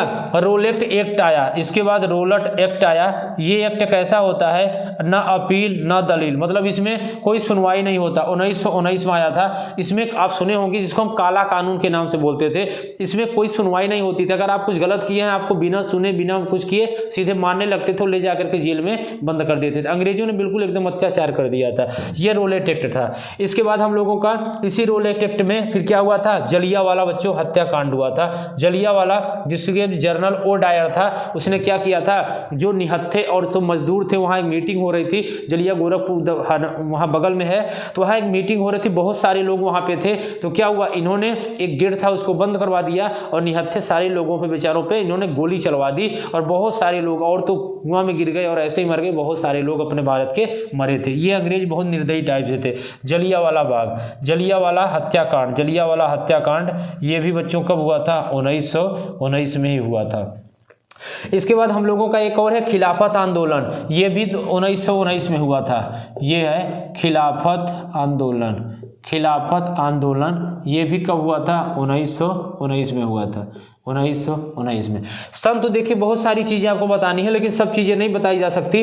असहयोग आंदोलन 1920 में हुआ था। असहयोग 1920। अब देखिए एक था चौरा चौरी। क्या था? चौरा चौरी। ये ट्रेन हुआ था, वहाँ हुआ था। ये आपके गोरखपुर के बगल है शायद। चौरा चौरी बच्चों 1922 में। ये आपको 1922 में चौरा चौरी कांड आप सुने होंगे। ये काकोरी कांड, एक जो ट्रेन में जो डकैती हो गई थी, काकोरी कांड, ये सब बड़े फेमस इसलिए हम आपको बता रहे हैं। ये 1925 में हुआ था। इसको सब ध्यान रख लीजिएगा। चौरा चौरी 1922 में। जलियांवाला, ये सारे जो महत्वपूर्ण है ना, आपको हम टिक कर दे रहे हैं इसमें। जैसे कांग्रेस वाला जरूर पूछा जाता है। बंगाल विभाजन भी एक बार पूछा गया है। फिर इसके बाद गांधी जी कार्य में 1905, इसमें होम रूल तो मान लीजिए नहीं पूछा। चंपारण रोलेट एक्ट बहुत बार पूछा गया है, ये महत्वपूर्ण है। जलियांवाला बाग इंपॉर्टेंट है। चौरी चौरा इंपॉर्टेंट है। काकोरी कांड इंपॉर्टेंट है। चौरी चौरा 1922 में, काकोरी कांड 1925 में, जलियांवाला बाग 1900, हत्याकांड 1919 में। ठीक है, यहाँ तक हो गया। इसके बाद हम लोग साइमन कमीशन। साइमन कमीशन फिर से भारत आया और 1928 में साइमन कमीशन पूछा जाता है। साइमन कमीशन कब भारत में आया? तो किस सन में आया था? 1928 में साइमन कमीशन भारत आया। ठीक है ना। इसके बाद गांधी जी ने क्या किया? दांडी मार्च शुरू किया 1929 में। कौन सा मार्च? दांडी मार्च। इन्होंने 1929 में दांडी मार्च शुरू किया और 1930 में इन्होंने असहयोग आंदोलन को चालू किया। ठीक है ना। असहयोग आंदोलन और सविनय अवज्ञा आंदोलन। फिर गांधी 1931 में हो जाता है, गोलमेज सम्मेलन हो गए। फिर क्रिप्स मिशन इंपॉर्टेंट है। क्रिप्स मिशन 1942 में। क्रिप्स मिशन, इसी में कहा गया कि भारत छोड़ो। 1942 में क्रिप्स मिशन आ गया था। फिर इसके बाद भारत छोड़ो इसी में कहा गया। फिर कैबिनेट मिशन आ गया। क्या हो गया? कैबिनेट मिशन 1946 में। कैबिनेट मिशन कब आया? 1946 में। और कैबिनेट मिशन आने के बाद 1947 को भारत हमारा आज़ाद हो गया और 26 नवंबर 1949 को संविधान बन के तैयार हो गया और 26 जनवरी 1950 को हमारा संविधान लागू हो गया। इस तरीके से ये सारे सन बच्चों बहुत महत्वपूर्ण थे। ये सिर्फ मॉडर्न हिस्ट्री के आपके सन थे जो कि बार बार हर एक एग्जाम में, छोटे से लेकर के बहुत IAS लेवल तक एग्जाम में ये सारे आपके ईयर पूछे जाते हैं। बड़े महत्वपूर्ण है। कोई भी एग्जाम, मेरा हो, आपका हो, आपके किसी का हो, रिलेटेड का हो, आप पूछ लीजिएगा। ये सब बहुत बार पूछे जाते हैं। तो हम लोगों ने इसको बहुत अच्छे से पढ़ा। एक बार बच्चों फिर देख लेते हैं। कांग्रेस की स्थापना 1885 में, बंगाल का विभाजन 1905 में और मुस्लिम लीग की स्थापना 1906 में। और इसके बाद कांग्रेस का जो विभाजन हुआ 1907 में। मार्लो मिल्टो सुधार क्या था? विज्ञान, ये मतलब ये सॉरी बार बार वैज्ञानिक आता है क्योंकि ये एक अंग्रेज था। ये अंग्रेज था 1909 में गांधी का आगमन होता है 1915 में प्रवासी दिवस के रूप में, आज भी हम मनाते हैं 9 जनवरी को। होम रूल की स्थापना हुई 1916 में। फिर चंपारण सत्याग्रह छिड़ जाता है और वहाँ पे बहुत सारे जो ये मजदूर वगैरह थे ये सब आपस में लड़ाई करते हैं और 1917 में होता है रोलेट एक्ट, मतलब ना अपील ना दलील, इसमें कुछ नहीं चलता है, सीधे उनको क्या होता है कुछ करते हैं सीधे उनको उठा के जेल में बंद किया जाता है, उन सुना भी नहीं जाता क्या समस्या है। 1919 में जलियांवाला हत्याकांड भी 1919 में होता है और खिलाफत, 3 चीज 1919 में, रोलेट एक्ट, जलियांवाला बाग और खिलाफत आंदोलन, 3 कांड आपके 1919 में होते हैं। 1920 में आपका होता है असहयोग, इसके बाद चौरा चौरी कांड आपको 1922 में बड़ा महत्वपूर्ण है, काकोरी 1925 में, साइमन कमीशन 1928 में, दांडी मार्च 1929 में, क्रिस मिशन 1942 में और कैबिनेट मिशन कब होता है 1946 में। सही है यहाँ तक। चलिए हम लोग आगे चलते हैं, इतना हम लोगों का टॉपिक कवर हो गया। अब हम लोग कुछ पॉलिटी की तरफ देखते हैं, फिर हम लोगों का साइंस का टॉपिक बचेगा, फिर हम लोगों का चैप्टर खत्म हो जाएगा। ज़्यादा नहीं है, बस 10 से 15 मिनट का वीडियो और बची है, 15-20 मिनट का बस, इतना नोट कर लिए, 15-20 मिनट में हम लोग कंप्लीट कर लेंगे बहुत अच्छे तरीके से। आइए आगे चलते हैं। कुछ चीज़ें हमें उम्मीद है कि आपको बहुत कुछ सीखने को मिल रहा होगा इस क्लास से। चलिए हम लोग शुरू करते हैं। लोकसभा की उम्र कितना होता है, एक इधर हम डालते हैं उधर उम्र डालते हैं। लोकसभा की, लोकसभा मतलब समझते हैं ना, ये लोकसभा मतलब इसका उम्र होता है 25 साल। जैसे हमारे मोदी जी हैं, जो भी सांसद आपके होते हैं वो 25 साल की उम्र में ही चुनाव लड़ सकते हैं। अब हम बात करते हैं राज्यसभा की। जो राज्यसभा की बच्चों उम्र होती है वो होती है 30 साल। कितना होता है 30 साल, सब नोट करते चलेंगे। अगला हम बात करते हैं राष्ट्रपति की। जो हम राष्ट्रपति की एज की बात करते हैं तो राष्ट्रपति 35 साल से पहले चुनाव नहीं लड़ सकता है, इसका होता है 35 साल। अब हम राज्यपाल की बात करेंगे, राज्यपाल, इसका भी बच्चों होता है 35 साल, इसका भी 35 ईयर होता है, 35 साल से पहले ये चुनाव नहीं लड़ सकता है। ठीक है। उपराष्ट्रपति की बात करेंगे तो ये भी बच्चों 35 साल होता है। ये सारे पद कितने, उपराष्ट्रपति भी 35 साल का होता है। जब हम पीएम की बात करेंगे तो पीएम मतलब 25 साल यही होता है, क्योंकि कई सारे सांसद मिलकर के किसको चुनते हैं, ये हम प्रधानमंत्री को चुनते हैं, पीएम को चुनते हैं, और कई जब सभी विधायक इकट्ठा होते हैं तो हम मुख्यमंत्री सीएम को चुनते हैं। तो इसलिए जो मुख्यमंत्री की उम्र होती है वो 30 साल होती है, जबकि पीएम की जो उम्र होती है 25 साल। इसका मतलब पीएम आप 25 साल में आप प्रधानमंत्री बन सकते हैं अगर बनना चाहें तो, कोशिश जरूर करिएगा। चलिए ठीक है। सीएम कितना हो जाएगा, सीएम का ये हो जाएगा। आइए हम लोग आगे चलते हैं। अब हम लोग देखिए बात करेंगे किस दिन कौन सा दिवस मनाया जाता है। इतना चीज़ें हो गया ना, ये सब चीज़ें, चलिए सिंपल था, नोट कर लिए। किस दिन कौन सा दिवस मनाया जाता है, जल्दी जल्दी नोट करेंगे। सबसे पहले हम लोग बात करेंगे पोलियो दिवस। चलिए सब लोग जल्दी जल्दी नोट करते चलेंगे, पोलियो दिवस। और इसको आप देखिए, सारी चीज़ें हर जगह पड़ी है, हमें पता है, सब है, सबके पास है, लेकिन ये चीज़ें अलग अलग है। हम सारी चीज़ें इकट्ठा करके एक जगह आपको नोट करा दे रहे हैं, आप एक कॉपी में नोट कर लीजिए, इसको बार बार पढ़िए, फिर देखिए यहीं से आएगा, कहीं बाहर नहीं आएगा। पोलियो दिवस कब मनाया जाता है बच्चों, पोलियो दिवस मनाया जाता है 4 जनवरी को। हम लोग जनवरी से शुरू कर रहे हैं, पूरा दिसंबर तक चलेंगे। 4 जनवरी को कौन सा दिवस, पोलियो दिवस। थल सेना दिवस, आगे लिखेंगे थल सेना दिवस, 15 जनवरी को थल सेना दिवस, ये मनाया जाता है 15 जनवरी को। सारी चीज़ें डेटा दे, कोई दिक्कत नहीं। अगला सुभाष जयंती 23 जनवरी, मतलब सुभाष का जन्मदिन, सुभाष जयंती, ये मनाया जाता है 23 जनवरी। कितना मनाया जाता है, 23 जनवरी। अगली बात करेंगे हम लोग, अगला बात करेंगे गणतंत्र दिवस। 26 जनवरी सबको पता है। विज्ञान दिवस 28 फरवरी, विज्ञान साइंस डे जिसको हम बोलते हैं, विज्ञान दिवस। विज्ञान दिवस हो जाएगा 28 फरवरी। कितना हो जाएगा, 28 फरवरी। ठीक है। अब इसके बाद सुरक्षा दिवस। सुरक्षा दिवस की बात करेंगे, कब मनाया जाता है, 4 मार्च को। कब मनाया जाता है, 4 मार्च को, ये हो जाएगा 4 मार्च। अगला हम लोग बात करते हैं महिला दिवस, बहुत महत्वपूर्ण है। अभी बताते हैं कौन कौन सब ज़्यादा महत्वपूर्ण है। महिला दिवस मनाया जाता है बच्चों 8 मार्च को। कब मनाया जाता है, 8 मार्च, ये आपका मनाया जाता है महिला दिवस। आगे बात करेंगे जल दिवस, ये आपका अभी पूछा गया था 13 तारीख को। जल दिवस, जल दिवस मनाया जाता है 22 मार्च को। कब मनाया जाता है, 22 मार्च को। फिर हम इसी में बात करेंगे, हो गया। इसके बाद शहीद दिवस 23 मार्च, ठीक है। विश्व स्वास्थ्य दिवस, विश्व स्वास्थ्य दिवस, विश्व स्वास्थ्य दिवस, यहाँ नोट करिएगा, विश्व स्वास्थ्य दिवस 8 अप्रैल को शायद मनाया जाता है। ठीक है। विश्व स्वास्थ्य दिवस कब मनाया जाता है, 7 अप्रैल को, 8 नहीं 7 अप्रैल। ठीक है ना, 7 अप्रैल। अगला बचता हम लोगों के पास पृथ्वी दिवस, ये अभी महत्वपूर्ण है। ये भी बहुत महत्वपूर्ण है, पृथ्वी दिवस। पृथ्वी दिवस मनाया जाता है 22 अप्रैल को। जैसे 22 मार्च को ये जल दिवस, तो एक महीने बाद पृथ्वी दिवस, क्योंकि पृथ्वी पर जल बहुत ज़्यादा नुकसान होता है। तो ये 22 अप्रैल, मार्च नहीं, मार्च तो यहाँ बताए हैं, 22 अप्रैल ये पृथ्वी दिवस मनाया जाता है।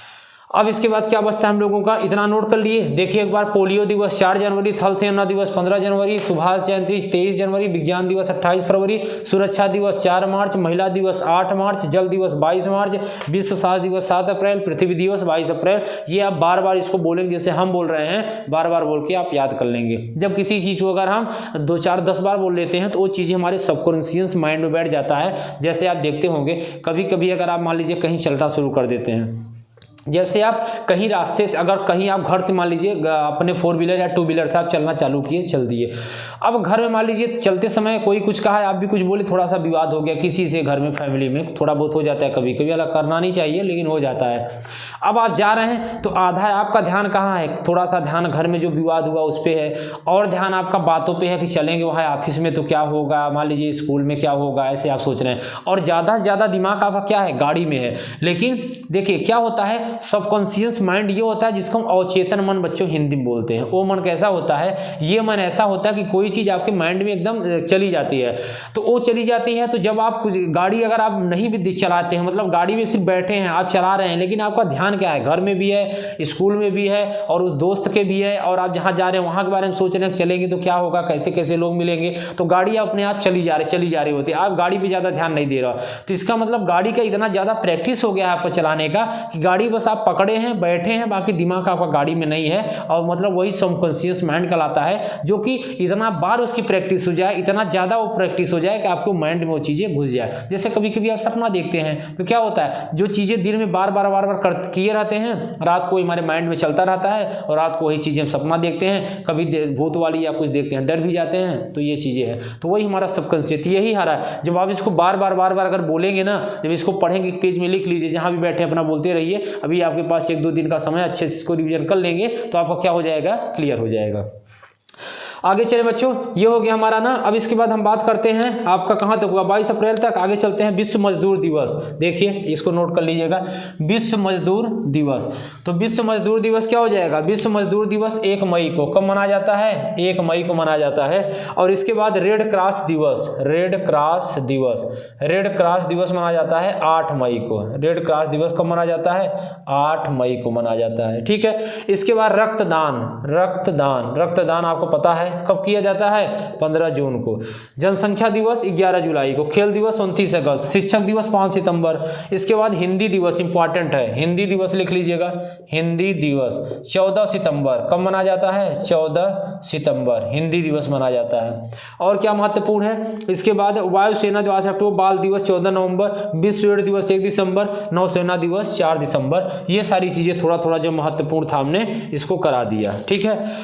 अब इसके बाद बच्चों हम लोगों का साइंस बच गया और थोड़ा सा हम लोगों का रीजनिंग बच गया है। ये हम लोग इसको कल की टॉपिक में हम लोग कवर कर लेंगे, साइंस और रीजनिंग, ठीक है। आज हम लोग ये साइंस रीजनिंग और थोड़ा जो हिंदी बचा हम लोग इसको अगले टॉपिक कर लेंगे, क्योंकि वीडियो बहुत ज़्यादा लंबी हो जाएगी, फिर आप मज़ा नहीं आएगा। इतना ही बस करते हैं, टाइम भी ज़्यादा हो गया है, ताकि आप लोगों को वीडियो देखना भी है।